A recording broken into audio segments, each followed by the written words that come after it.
c'est que chaque Français puisse manger à sa faim. L'inflation s'est enflammée. C'est sous perfusion, on n'a pas voulu voir la réalité. C'est une volonté des gouvernements de faire baisser la valeur de la monnaie parce que sans ça, les gouvernements ne pourront pas rembourser leurs dettes. On voit ça sans arrêt, la fin des grands cycles, la fin des grands empires. Toujours la tentation à la fin, c'est créer de la monnaie. Bien, ça nous amène à une folie monétaire. C'est quelque chose qui est en train de fausser l'économie mondiale. It will come. It will come. In due course. Ça y est, nous y voilà au crépuscule de ce long cycle économique. Les crises et leurs boucs émissaires se succèdent, mais le voile qui se lève nous révèle un monde fragile et désorienté. Impassible, Bitcoin poursuit sa fulgurante ascension, reprend son souffle, repart de plus belle, imposant jour après jour le langage d'une ère nouvelle. Je m'appelle Jacques-Édouard, bienvenue sur BTC Touchpoint. Chaque semaine, au travers de lectures et de conversations, je vous mets le pied à l'étrier. Je partage avec vous les savoirs fondamentaux pour comprendre Bitcoin.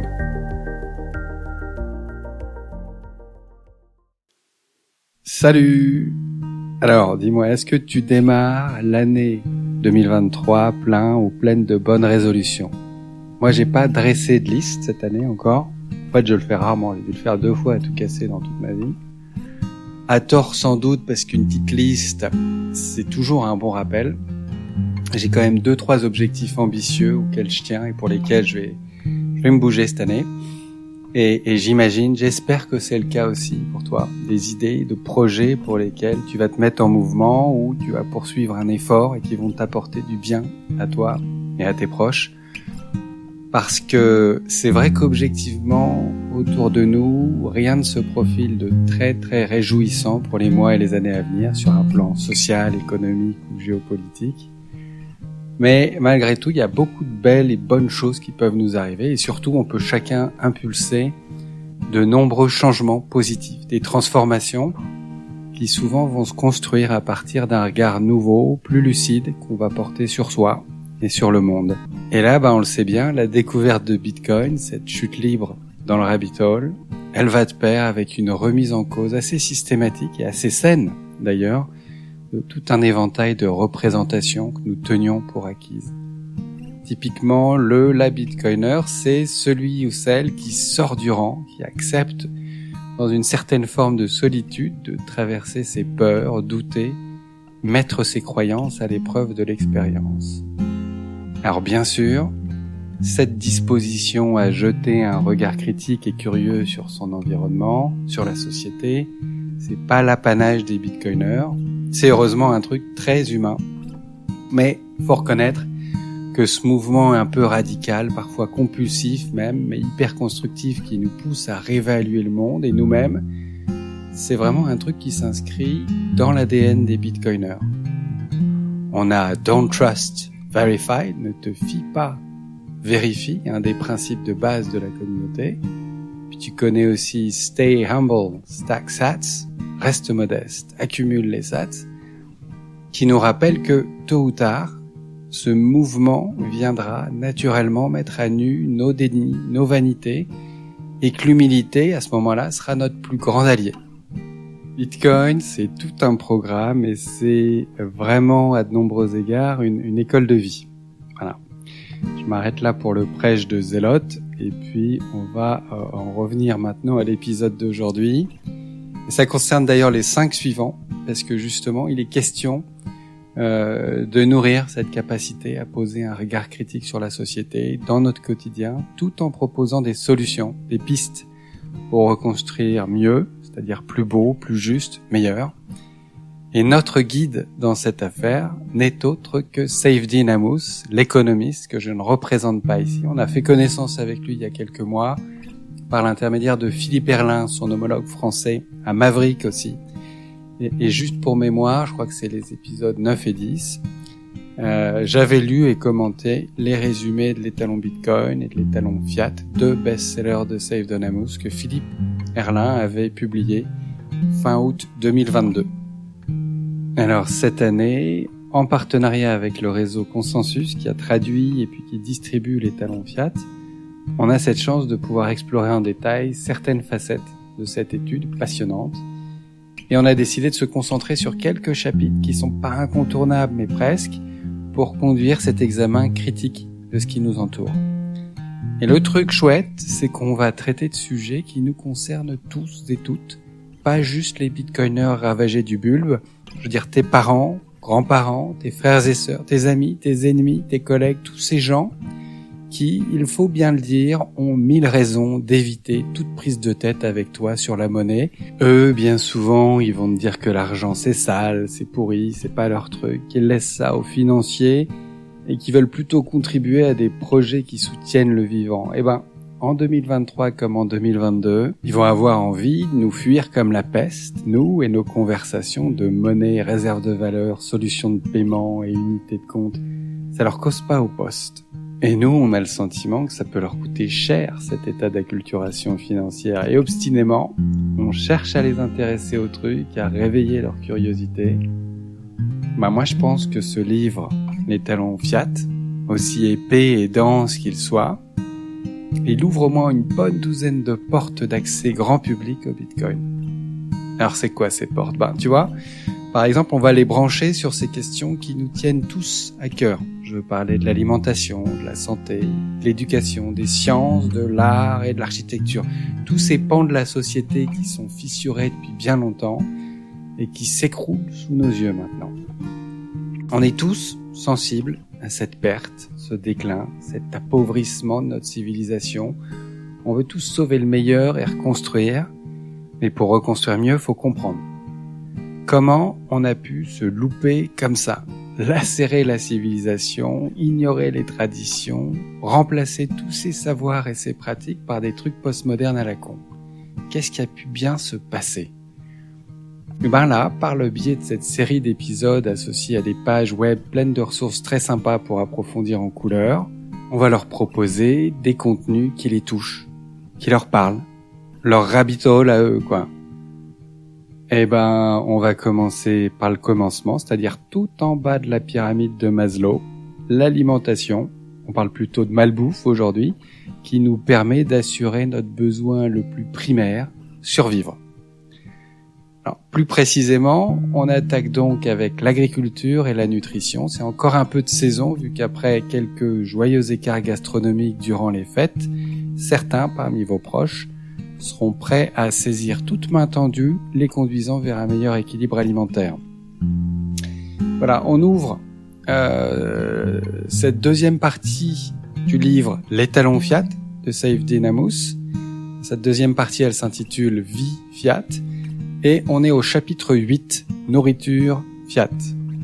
Un dernier truc avant de démarrer la lecture. Cette remarquable traduction en français que vous apprêtez à écouter, on la doit à une belle équipe du réseau Consensus, qui se compose de Gary Sablon, Catherine Charbonneau, Henry J.K. Young, Edouard Gallego, Morgan Taglang, Laurent Weissman et David Saintonge.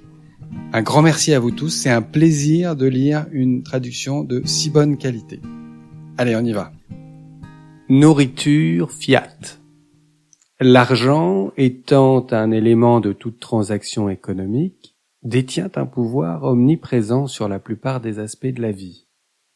Les mécanismes de la monnaie fiat décrits dans la première partie de cet ouvrage créent de multiples distorsions sur les marchés alimentaires.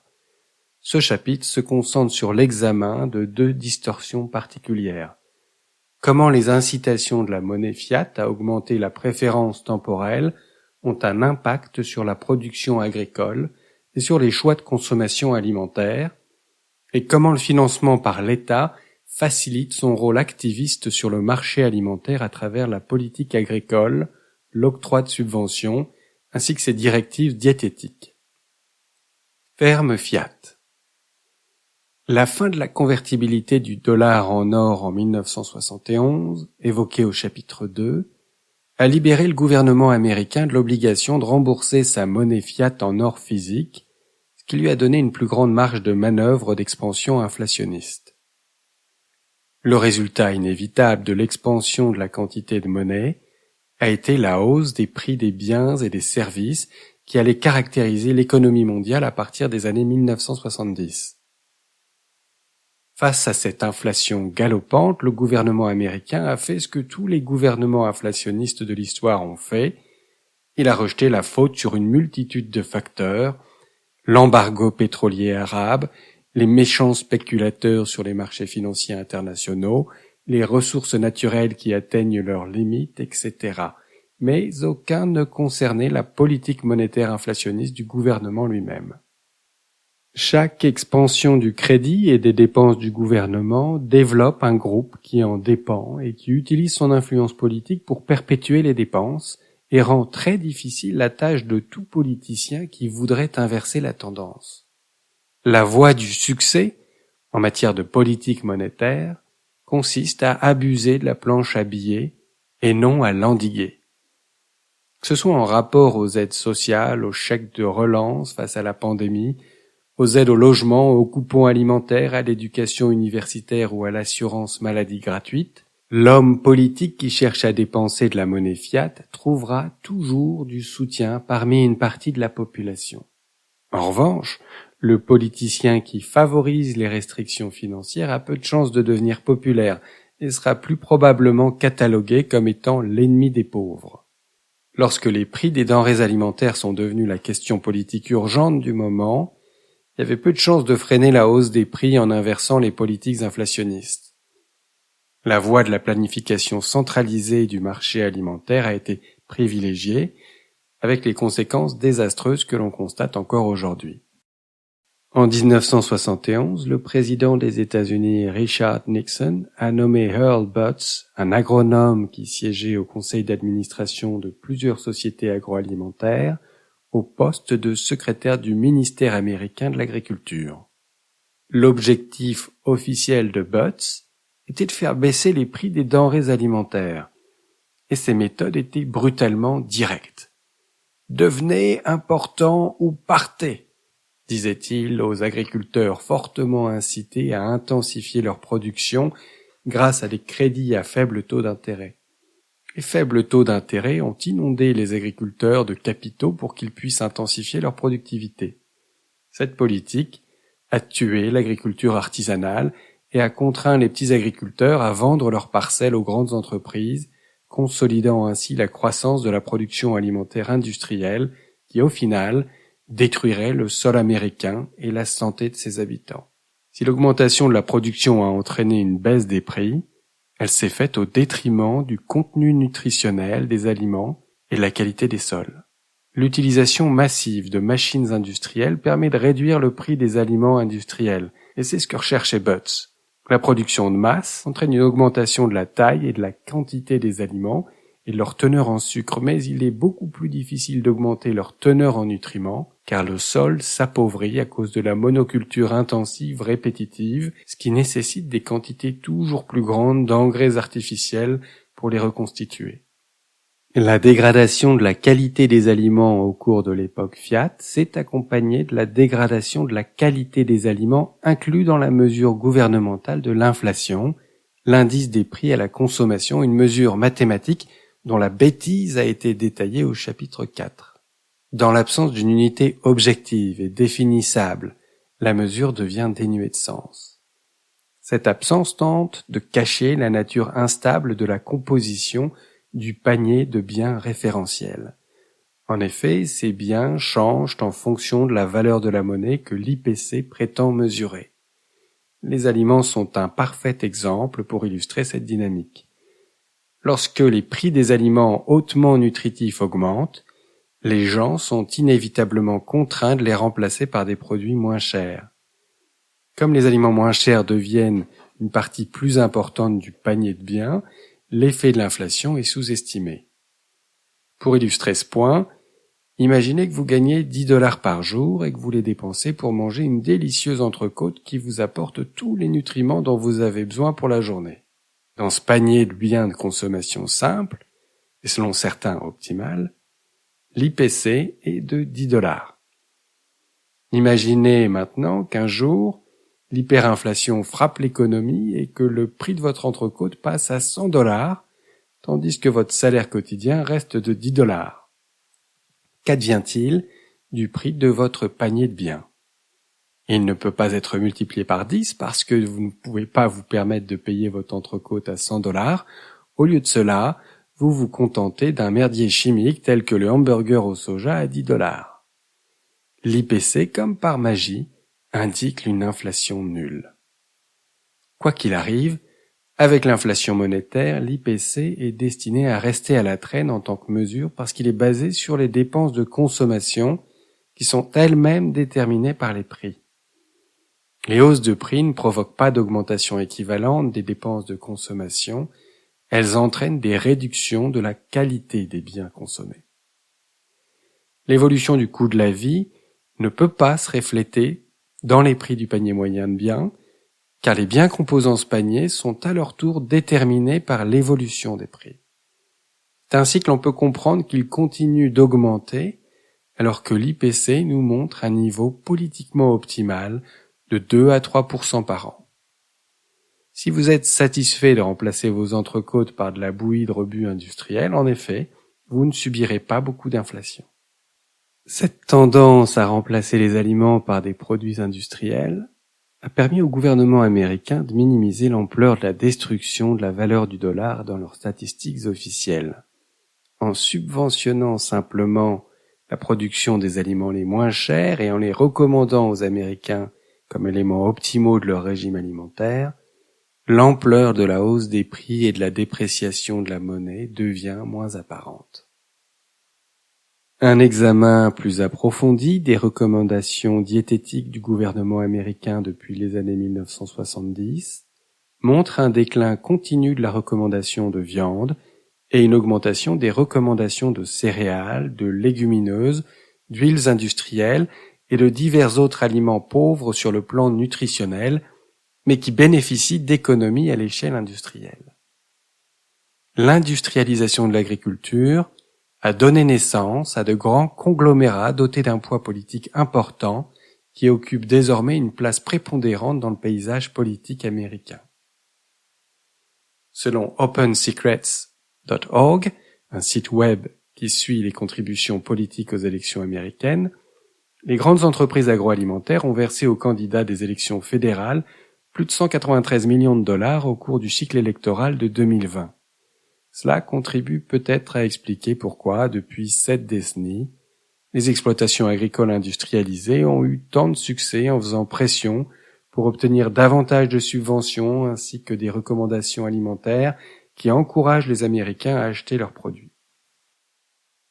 Alors tu vois, ce qui est sympa avec cette série d'épisodes, c'est qu'on découvre l'étalon Fiat par le biais de petits extraits comme ça, assez courts, sachant tout de même qu'avec Saifedean, on peut faire court et intense. Il y a une force de frappe, on va dire.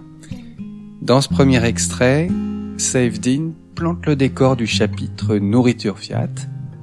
On a un pouvoir politique qui fait le choix délibéré d'une agriculture productiviste. Il s'agit de maximiser la production, le tonnage, les quintaux par hectare, et ce par tous les moyens, mécanisation, technique d'irrigation, intrants chimiques, monoculture intensive. Dans cette logique, on a des mesures qui sont prises pour dire bye-bye aux petits fermiers, à toutes ces exploitations traditionnelles qui sont incapables de se mécaniser et de profiter des économies d'échelle. Et donc pour faire simple, on a une agriculture qui choisit la quantité aux dépens de la qualité, un choix sans doute en partie inconscient porté par l'espoir que le progrès technique saura accroître la productivité tout en améliorant la qualité. En fait, c'est une expérimentation à large échelle, imposée à coup de subvention à des producteurs et à une population de consommateurs qui n'a rien demandé. Alors si on resitue un peu les choses, on est bien avancé dans cette deuxième partie du XXe siècle et les enjeux démographiques, les enjeux de sécurité alimentaire, ils sont bien réels. On a aussi des progrès techniques majeurs, il y a un vent de modernité qui souffle, on a des cohortes d'ingénieurs et de techniciens qui sont prêts à accompagner cette rationalisation de l'agriculture. Donc on a vraiment tout qui pousse dans ce sens. Et là tu vas me dire, mais écoute ça, on le savait déjà, rien de nouveau sous le soleil. Et ouais, c'est vrai, mais le nouveau son de cloche, qui constitue le fil conducteur de ce livre, l'étalon Fiat, c'est l'analyse des liens entre l'inflation monétaire et cette mutation du secteur agricole. Donc Safety in Life, il apporte un nouvel éclairage, une nouvelle perspective lorsqu'il décrit la puissante motivation du gouvernement à masquer l'effet dévastateur de la planche à billets. Une planche à billets dont il devient assez vite accro. Et dans le contexte inflationniste des années 1970, cela se traduit par l'absolue nécessité de contenir le prix des denrées alimentaires. Tout ça, Saifedean Ammous va le préciser dans la suite du chapitre, mais déjà, dans cet extrait, on comprend bien une chose, c'est que l'État s'empare de la question alimentaire et planifie l'évolution du secteur agricole dans le but de produire beaucoup plus pour beaucoup moins cher.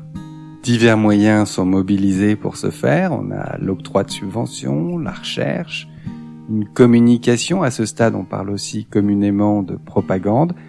Tout cela dans un environnement culturel optimiste, encore assez porteur, où rares sont ceux qui devinent les risques d'une telle mutation forcée. Le consommateur lambda, il se réjouissait sans doute de déambuler dans des supermarchés toujours plus grands et lumineux, garnis de produits toujours plus variés et attrayants.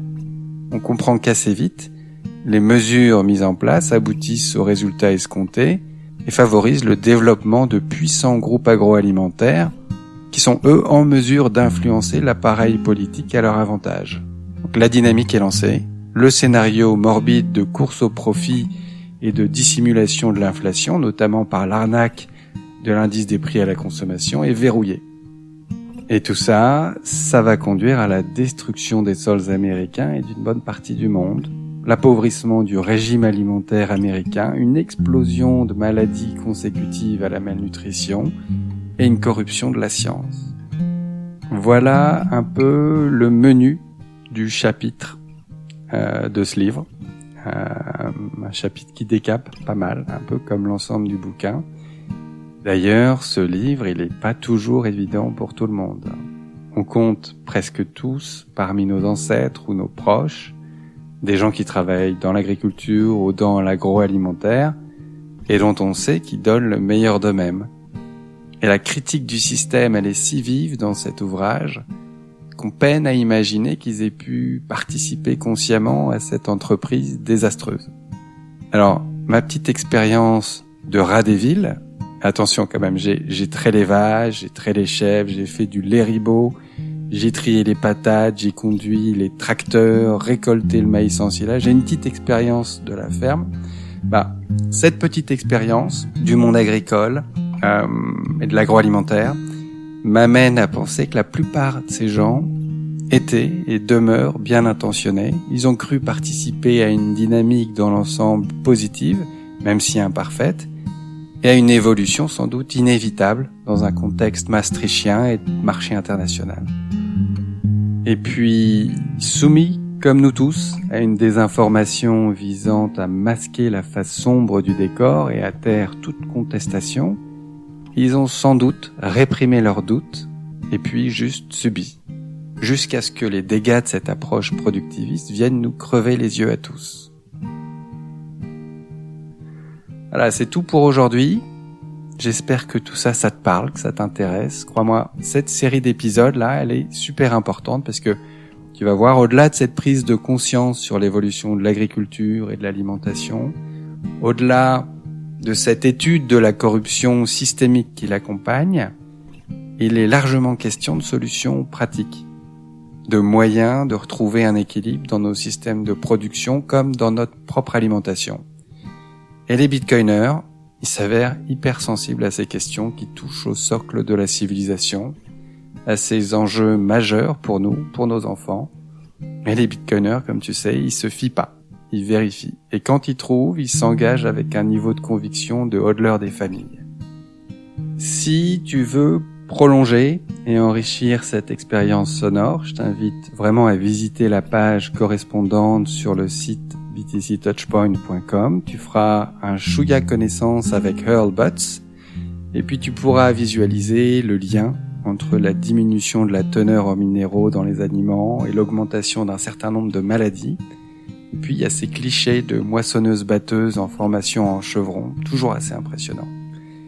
Le lien est dans les notes, tu verras, le site a fait peau neuve, ça devient assez chouette et je continue à en étoffer le contenu.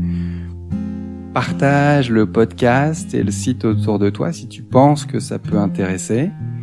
Prochain épisode, on se penchera sur le régime alimentaire Fiat.